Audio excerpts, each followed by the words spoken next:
Highland park থেকে Shyambazar ৪২ kilometre মিছিল করলো নাগরিক সমাজ। কি ভাবছেন আরজি করের আন্দোলন থেমে যাবে? জুনিয়র চিকিৎসকরা স্বাস্থ্য ভবনের সামনে ধর্ণা তুলে নিয়েছে। তারা এমার্জেন্সিতে যোগ দিয়েছে, কিছুদিন পর আউটডোরেও যোগ দেবে। স্বাভাবিক ব্যাপার, তারা সরকারি চাকরি করে, ১ মাসের বেশি সময় তারা আন্দোলন করেছে, তাদের কাজে যোগ দেওয়াটাই স্বাভাবিক। কিন্তু সাধারণ মানুষ কি সব ভুলে যাবে? আপনাদের যাদের এখনো মনে হচ্ছে বিশ্বকর্মা পুজো শেষ, দুর্গাপুজো শুরু হয়ে গেল, অতএব এই আন্দোলন আস্তে আস্তে থিমিয়ে যাবে, হবে না। সাধারণ মানুষ এই আন্দোলনে আছে। যারা মনে করছেন কোনো মনস্কের আন্দোলন, কোনো রাজনৈতিক দলের আন্দোলন, একেবারে ভুল ভাবছেন। এই আন্দোলন প্রথম থেকেই সাধারণ মানুষের আন্দোলন ছিল। এত বড় আন্দোলন যেটা ৪০ দিন ধরে চলছে, সেই আন্দোলনে কেউ আসবেই, তারা নিজের প্রচার করবে, কোনো মনস্ক লোক আসবেই, কোন লোক রাজনৈতিক রং দিয়ে এই আন্দোলন হাইজ্যাক করার চেষ্টা করবেই, তাদের কিচ্ছু যায় আসে না। এই আন্দোলনটা প্রথম থেকেই সাধারণ মানুষের আন্দোলন ছিল, এখনো সাধারণ মানুষের আন্দোলন আছে। ডাক্তারদের আন্দোলন উঠে যাক, তাতে কিচ্ছু যায় আসে না। সাধারণ মানুষ এই আন্দোলনটা চালিয়ে যাবে। সেটা গতকাল এই হাইল্যান্ড পার্ক থেকে শ্যামবাজার ৪২ কিলোমিটার মশার র্যালি মিছিল আবার একবার প্রমাণ করে দিল। আর কি কি ছবি উঠে এলো যেটা দেখে আমরা জোর গলায় বলতে পারি যে এই আন্দোলন এত তাড়াতাড়ি থামার নয়, দুর্গাপুজোর প্যান্ডেলেও এই আন্দোলন চলবে। সেটা দেখতে আপনারা এই প্রতিবেদন শেষ অবধি দেখুন। আমাদের প্রতিনিধি সানিয়া এই পুরো আন্দোলনটা কভার করেছে এবং তার চোখে কি কি ধরা পড়লো আপনারা শেষ অবধি দেখুন। জুনিয়র ডাক্তারদের কর্মবিরতি শেষ, আজকে থেকে তারা কাজে ফিরছেন। ঠিক এই কথাটা শোনার পর থেকেই পশ্চিমবঙ্গের বহু সংখ্যক মানুষ কিন্তু হতাশ।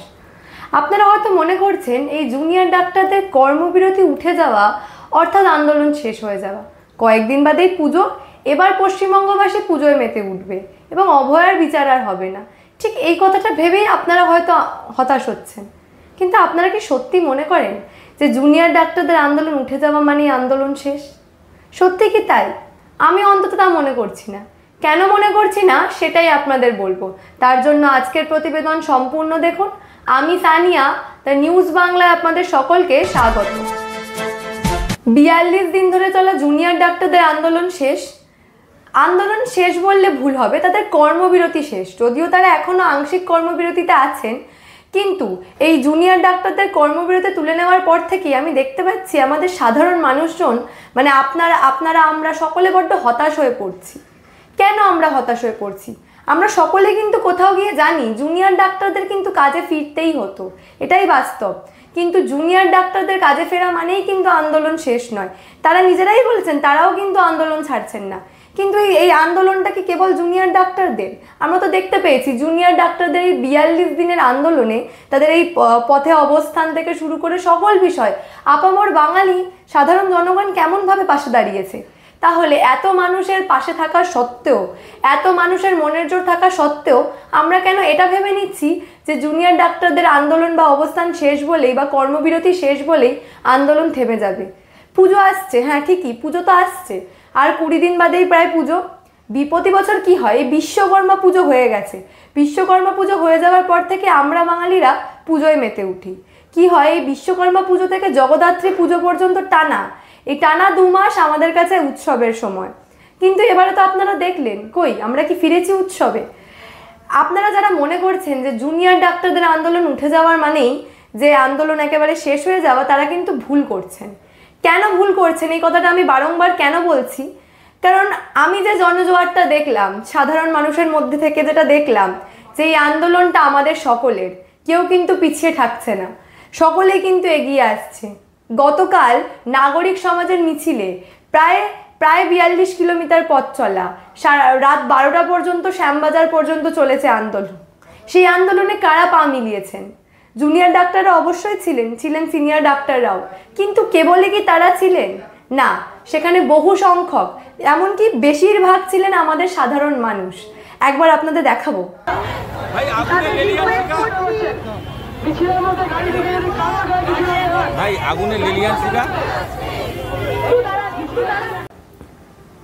জানেন তো অবাক করার বিষয় কি, যাদের বাড়িতে রেস্ট নেওয়ার কথা, যারা অসুস্থ, রীতিমতো ডাক্তারের বারণ আছে, তারাও কিন্তু পথে নামছেন।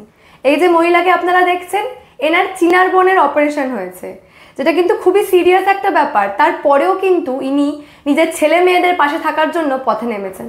তাহলে আপনার আমার মতো মানুষজন যারা আমরা সুস্থ, আমাদের পথে নামতে বাধা কোথায়? আমাদেরও পথে নামা উচিত। যখন এই মহিলা পারছেন, আমরা কেন পারবো না? আসুন শুনে নিন, ওনার মুখে শুনে নিন উনি কি বলছেন। জনগণের উদ্দেশ্যে বলবো, আপনারা সবাই জাস্টিসের জন্য বেরিয়ে পড়ুন। সবাই মিলে একসাথে দাঁড়ালে জাস্টিস আমরা পাবোই পাবোই পাবোই। আচ্ছা, আপনার তো নিজে মানে পায়ে আমার পায়ের অপারেশন হয়েছে, ফিমার বোন ভেঙে গেছে। হ্যাঁ, তারপরে আমি বেরিয়েছি। শুধু অভয়ের জন্য না, সবার জন্য। আমার অনেক সন্তান, অনেক মেয়ে, তাদের প্রত্যেকের জাস্টিস দরকার। দেখলেন তো, রীতিমতো কিন্তু লাঠি, ওয়াকার ইত্যাদি হাতে কিন্তু প্রবীণেরা নেমে পড়েছেন। এই ভদ্রলোককে আপনারা দেখছেন, এনারও কিন্তু বয়স 80-র কাছাকাছি। উনি নিজেই বলছেন ওনার বয়স 80। তাহলে এই বয়সে এই যে স্পিরিটটা নিয়ে উনি পথে নেমেছেন, এবং উনি কিন্তু নিজে ঠিক মতো হাঁটতে পারেন না, তারপরেও উনি এত প্রতিশ্রুতি দিচ্ছেন ছেলে মেয়েদের পাশে থাকার। কি বলছেন একবার শুনুন।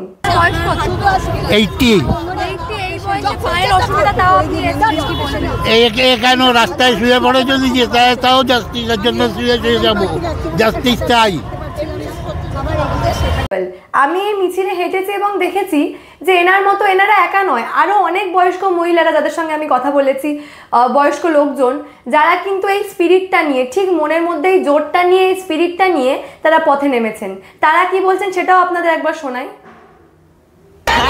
আমার সাথে আমি যেমন এগোচ্ছি, সবাই সেরকমই এগিয়ে যাক, ছোট বড় নির্বিশেষে। হ্যাঁ, আমার 80 বছর বয়স, তাও আমি নেমেছি। কেন এত বড় অন্যায় কখনো সহ্য করা উচিত না। আমি এসেছি শুধু আমার জন্য না, আমার সন্তান, আমার নাতি নাতনি সবার জন্য এসেছি। এই বয়সেও এই স্পিরিট নিয়ে তারা পথে নেমেছেন। তারা প্রতিশ্রুতি দিচ্ছেন যে রাজপথ ছাড়বেন না। এরপরেও কি সত্যি আপনাদের মনে হয় যে আন্দোলনটা থেমে যাবে, আমরা বিচার পাবো না? সত্যি আপনাদের মনে হয় যে পুজো আসলে সব ভেসে যাবে? এখানেই শেষ নয়, মায়েরা নিজের ছোট ছোট বাচ্চাদের নিয়ে পথে নামছেন। শুধু মায়েরা কেন, বাবারাও। তারা নিজেদের মেয়েদেরকে এখন থেকেই শেখাতে চাইছেন যে কি করে যুদ্ধ করে, সংগ্রাম করে এই সমাজে বাঁচতে হয়। যদিও এটা সত্যিই খুব দুঃখজনক যে তাদেরকে ছোটবেলা থেকে এটা শিখতে হচ্ছে যে মেয়েদেরকে লড়াই করে বাঁচতে হয়। কিন্তু কি করব, পরিস্থিতি এমন, আমাদের মেয়েদেরকে প্রতি মুহূর্তে প্রত্যেকটা সময় লড়াই করে বাঁচতে হয়। তাই সেই মা, সেই বাবা, তারা প্রত্যেকে নিজের মেয়েদেরকে এখন থেকে এই বিষয়ের জন্য তৈরি করছেন। দেখুন, শুনুন আপনারা তারা কি বলছেন। আমি আমার মেয়েকে শেখাতে চাইছি যে এইভাবে আন্দোলন করতে হয় এবং এইভাবেই একটা বিপ্লব তৈরি হয়, যাতে ও ছোটোবেলা থেকে একটা ভয়মুক্ত সমাজে গড়ে উঠতে পারে। কারণ ওরাই তো আমাদের এই সমাজের ভবিষ্যৎ। ওকে তো জানতে হবে, শিখতে হবে কিভাবে প্রতিবাদ করতে হয়। এবং ও এটাই 3 নম্বর মিছিলেও এসছে আমার সঙ্গে। আমার সামাজিক দায়িত্ব মনে হয়েছে, একজন বাবা হিসাবে এই তো আমার মেয়ে, ভবিষ্যতে বড় হয়ে পড়াশোনা করবে, তো যাতে আমার মেয়ের সুরক্ষিত থাকে, এর জন্য আমি মনে করেছি এটা আমার নৈতিক দায়িত্ব মিছিলে আসা, তাই এই যে ছবি আপনারা দেখছেন, সুন্দর নয়? এই যে স্ক্রিনে আপনাদের দেখাচ্ছি যে একটা বাবা তার মেয়েকে ঠিক কাঁধে করে নিয়ে এসছেন আন্দোলনে, কাঁধে করে নিয়ে হাঁটছেন। মেয়েটাও দেখছে আন্দোলনটা, নিজের চোখ থেকে খুব ছোট থেকেই দেখছে। সত্যিই তো এইগুলো দেখেও আপনাদের মনে হয় যে পুজো আসলে বিপ্লবটা শেষ হয়ে যাবে, আন্দোলন শেষ হয়ে যাবে, পুজো এলেই সব শেষ হয়ে যাবে? এখনো আপনারা বলছেন। এই যে আমরা প্রত্যেকবার কথায় কথায় বলছি উৎসবে ফিরবো না, বিচার না হলে উৎসবে ফিরবো না, সত্যি কি শুধু বলার জন্য বলছি? না, কেবলই বলার জন্য বলছি না।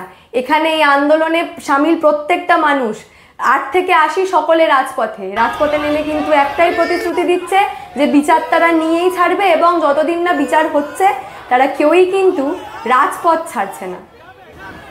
তাহলে আপনারাই বলুন, এই যে যারা এত মানুষ পথে নামছে 8 থেকে 80 সকলেই কিন্তু রাজপথে, তাদের কিন্তু কেবল একটাই দাবি, সেই অভয়া বা তিলোত্তমা যাই বলুন না কেন, সেই মেয়েটার বিচার। এরা কি সত্যি কোনো রাজনৈতিক দলের জন্য নামতে পারে? আপনার মনে হয় যে ছোট ছোট বাচ্চাদের নিয়ে তার বাবা মা কোনো রাজনৈতিক দলের জন্য নামছে? বা যারা এই অসুস্থ ব্যক্তিরা, যারা ঠিক করে হাঁটতেও হয়তো পারেন না, ওয়াকার নিয়ে কষ্ট করে হাঁটেন, তারা পথে নামছে কোনো রাজনৈতিক দলের জন্য? এটা কি সত্যিই হতে পারে? কেবলমাত্র কয়েকটা পোস্টারে কয়েকজন ব্যক্তির ছবি আছে, কিংবা কোনো আন্দোলনে কয়েকটা জায়গায় একটা নির্দিষ্ট স্লোগান উঠছে বলেই যেটা কোনো নির্দিষ্ট দলের আন্দোলন, সেটা বলে দাগিয়ে দেওয়াটা কি খুব ঠিক হবে? আপনাদের কি এখনো মনে হয় যে জুনিয়র ডাক্তারদের কর্মবিরতি তুলে নেওয়ার পর থেকে কিন্তু আন্দোলন থেমে যাবে? সত্যি কি মনে হচ্ছে এই যে জুনিয়র ডাক্তারদের কর্মবিরতি উঠে গেছে, এবার মানুষ উৎসবে ফিরবে? আপনারাই বলুন, এই জুনিয়র ডাক্তারদের কাজে ফিরে যাওয়া, কাজে কিন্তু তাদের ফিরতেই হতো। সুতরাং তাদের এই কাজে ফিরে যাওয়ার পর সত্যি কি আন্দোলন থেমে যাবে? মানুষজন কি রাজপথ ছেড়ে দেবে? এই 20 দিন পরে যে পুজো, মানুষজন কি পুজোয় মেতে উঠবে? এই বিষয় নিয়ে আপনাদের গুরুত্বপূর্ণ মতামত অবশ্যই জানাবেন দ্য নিউজ বাংলার কমেন্ট সেকশনে এবং দেখতে থাকুন দ্য নিউজ বাংলা।